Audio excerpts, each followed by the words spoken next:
Mon corps, mon temps et mon énergie ne sont pas un dû. Hello à toi et bienvenue dans le podcast de Sarah Salomé, le podcast du vide. Le podcast pour passer du paradigme émotionnel au paradigme décisionnel.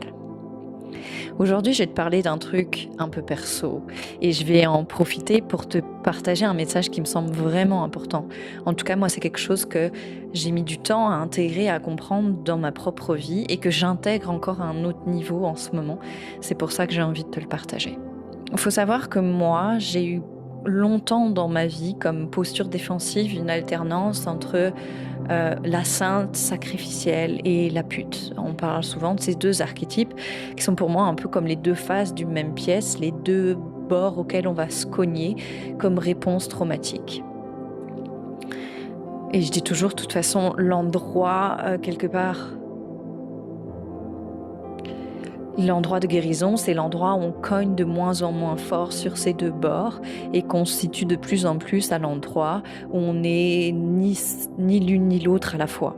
J'ai fait un post là-dessus il y a quelques mois, je crois, où je disais « Je ne suis ni une pute ni une sainte, je suis ». Post sur lequel j'ai eu beaucoup de retours, y compris en privé, qui a eu qui a impacté beaucoup, qui a touché beaucoup de monde. Donc tu peux aller le voir si tu veux en savoir plus. Je parle aussi de ça là-dedans. En fait, les deux sont des postures sacrificielles, que ce soit la pute ou la sainte. Mais dans un cas, c'est une posture sacrificielle en mode quelque part spirituel, dans laquelle j'essaye de démontrer, de faire preuve de ma spiritualité. Et dans l'autre cas, j'essaye de faire preuve du fait que je suis émancipée du sacré. Donc, je suis hors de cette dimension spirituelle qu'on essaie de m'imposer. Mais les deux sont en fait des réactions à la même chose, de mon regard. Et donc, dans ma vie et dans mes relations, j'ai alterné les phases où j'avais tendance moi-même, mais c'était pas toujours conscient, à me considérer comme un objet, c'est-à-dire que mon corps, mon temps, mon énergie étaient comme un dû, c'est-à-dire qu'il suffisait, j'exagère peut-être un petit peu, mais que l'autre le réclame pour que je lui donne. Le simple fait que l'autre réclame mon temps, mon corps, mon énergie suffisait à ce que, l'autre le réclame, donc je lui donne. Pour mon corps, ça n'a pas toujours été aussi extrême, mais il y a eu des phases où ça ressemblait à quelque chose comme ça. Et c'est marrant parce que autant on comprend dans le cas, c'est pour ça que je dis mon corps, parce qu'à la base je voulais dire mon temps et mon énergie uniquement, parce que c'est sur ça que je repose mes fondations en ce moment, que je me repositionne en ce moment. Le côté mon corps, c'est déjà plus intégré. Mais je l'ai quand même ajouté, pourquoi ? Parce que autant on comprend le fait que, le corps de quelqu'un n'est pas un dû, c'est pas parce que tu veux le corps de quelqu'un que cette personne doit te le donner.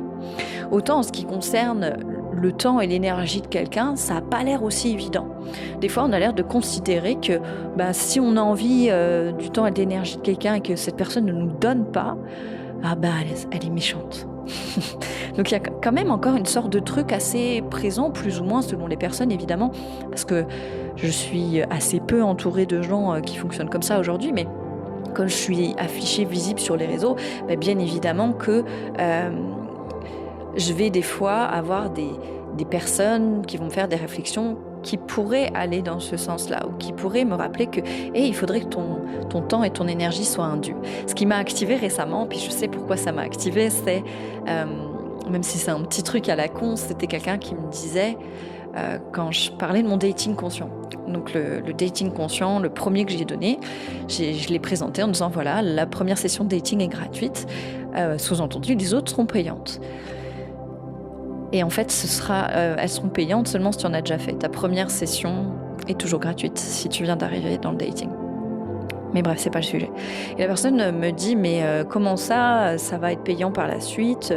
Et me fait savoir que non, c'est scandaleux, qu'il faudrait que ce soit gratuit, que ce genre de choses devrait être et rester gratuite. Bon. Et c'est marrant parce que mon premier biais, et ça parle de moi, il y a deux choses que j'ai vu passer à l'intérieur de moi. La première, c'est « Waouh, ok, en fait, cette personne estime que ce que j'apporte n'a pas de valeur. » C'était pas son propos, hein. Mais c'est juste que moi, j'ai eu tendance à associer l'argent, je fais des fois des raccourcis entre l'argent et ma valeur. Donc, qui est pas forcément juste, mais qui est un truc que j'ai vu passer. Mais au-delà de ça, justement, j'ai vu ce truc s'activer en moi de ok, en fait, cette personne considère que je devrais donner mon temps et mon énergie comme ça, gratuitement à qui le veut. Parce qu'en fait, littéralement, tout le monde peut s'inscrire. Et c'était encore une fois peut-être pas du tout ce que la personne voulait dire. Hein. Je te parle juste de moi et de mes propres filtres. Et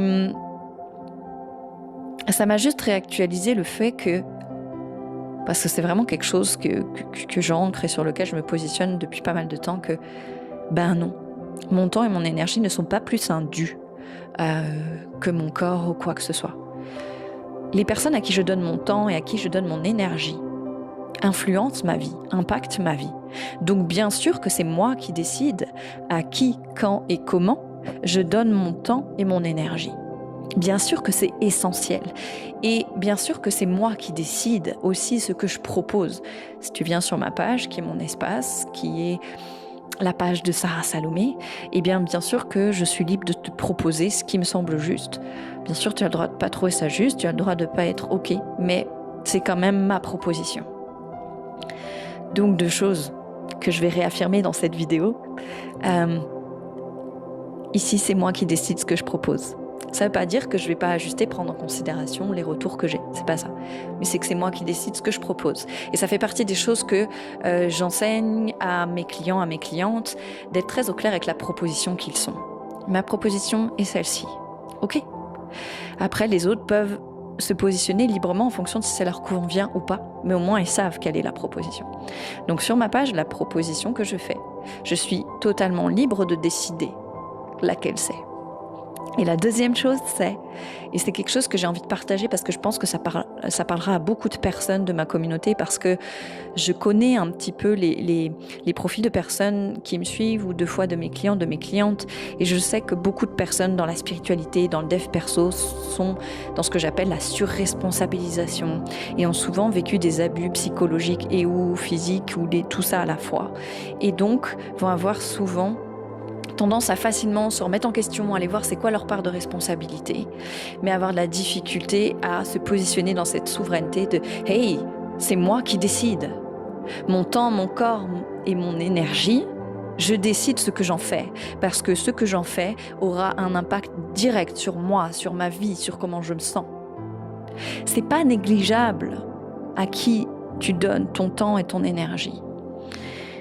Et donc forcément, plus on se rend visible, plus on va se confronter. Alors moi, ça m'arrive rarement aujourd'hui, mais ça m'arrive de recadrer des gens qui viennent me parler puis qui estiment que je devrais leur donner mon temps et mon énergie et qui sont pas contents si je le fais pas. Eh ben, soyez pas contents. Je reste libre de donner mon temps et mon énergie à qui j'en ai envie et à qui je décide de le faire.